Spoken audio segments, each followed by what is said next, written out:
সালাম আলাইকুম। আমি doctor Murshed from new York city. আমি একজন কার্ডিওলজিস্ট। আজকে একটা রিসার্চ এর কথা বলবো, সেটি হচ্ছে যে ডিপ স্লিপের সাথে কিভাবে আপনার আলসাইমার ডিজিজ এর একটা সংযোগ আছে। আপনারা জানেন আলসাইমার ডিজিজ হচ্ছে যে এক ধরনের ডিমেনশিয়া, যেটি ফরগেটফুলনেস, যেটি মানে ভুলে যাওয়া।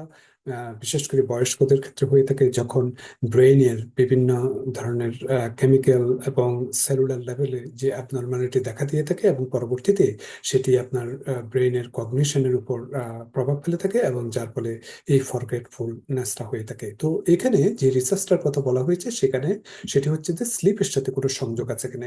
আমি স্লিপের ব্যাপারে এখানে কিছু স্লিপ সাইকেলের কথা বলবো। আমাদের স্লিপ সাইকেল চারটে স্টেজেতে। প্রথম স্টেজ হচ্ছে যে আপনি একটু লাইট স্লিপ থাকবেন, মাসেলটা একটু অল্প অল্প রিল্যাক্স হতে আহ, আহ, চেষ্টা করবে, এবং সেটি সাধারণত 1 থেকে 5 মিনিট হয়ে থাকে। এটি হচ্ছে যে মানে স্লিপে যাওয়ার আগের, হ্যাঁ, স্টেজ 1। স্টেজ 2 হচ্ছে যে স্লাইটলি ডিপার স্লিপ, এবং এটি সাধারণত 25 মিনিট লাস্টিং করে থাকে, এবং বাড়ি সম্পূর্ণ রিল্যাক্স, মানে আরো বেশি ফার্দার রিল্যাক্স হয়ে থাকে।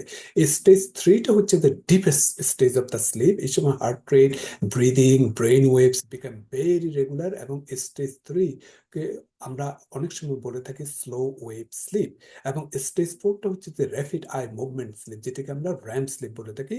কারণটা হচ্ছে যে ওই সময় আইটা আপনার মুভ করে থাকে, কিন্তু during REM sleep also breathing কিন্তু ফাস্টার হয়ে থাকে, ব্লাড প্রেশার এবং heart rate become less regular.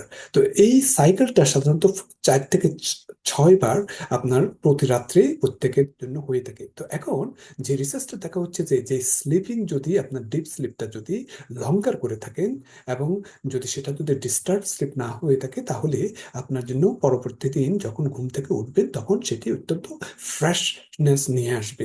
এবং সেটি আপনার স্লিপ আর্কিটেকচারটা এত ভালো যে আপনার আহ, আহ, মানে সর্বদিক দিয়ে কগনিশন বলেন, আপনার ওভারঅল হেলথ বলেন, খুবই ভালো হয়ে থাকে। কিন্তু এইখানে দেখা গিয়েছে যে এই স্লিপ আর্কিটেকচারটা যদি ডিস্টার্ব হয়ে থাকে, কোনো ধরনের প্রবলেম হয়ে থাকে, বিশেষ করে ডিপ স্লিপের ব্যাপারে আমি যে স্লিপের কথা বললাম, ডিপার স্লিপের স্টেজ 2, 3 এবং পসিবলি 4, তারপর এখানে যদি প্রবলেম হয়ে থাকে, তখন আপনার এই সমস্ত ব্যক্তিদের আপনার ভবিষ্যতে আলজাইমার হওয়ার সম্ভাবনা থাকে।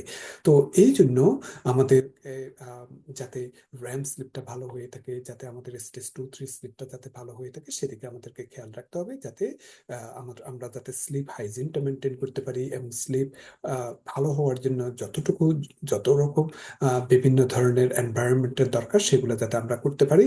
এবং এই জন্য আমাদেরকে যেমন বেডের আগে ক্যাফিন যাতে 10 ঘন্টার মধ্যে না নেওয়া, তারপর আপনার ড্রিঙ্ক বা ইট যাতে একদম বেড টাইমের ক্লোজ সময়ে যাতে না খাওয়া, এবং খুবই শান্ত, কাম ডাউন থাকা, এবং আম, আম, আহ, তারপর দিনের বেলায় যাতে এনাফ সানলাইট যাতে এক্সপোজার হয়ে থাকে, এবং স্লিপিং এনভায়রনমেন্টটা যাতে যতটুকু টেম্পারেচার আপনার সুইটেবল হয়ে থাকে, যতটুকু কাম এন্ড কোয়াইট থাকে, সেদিকে খেয়াল রাখতে হবে।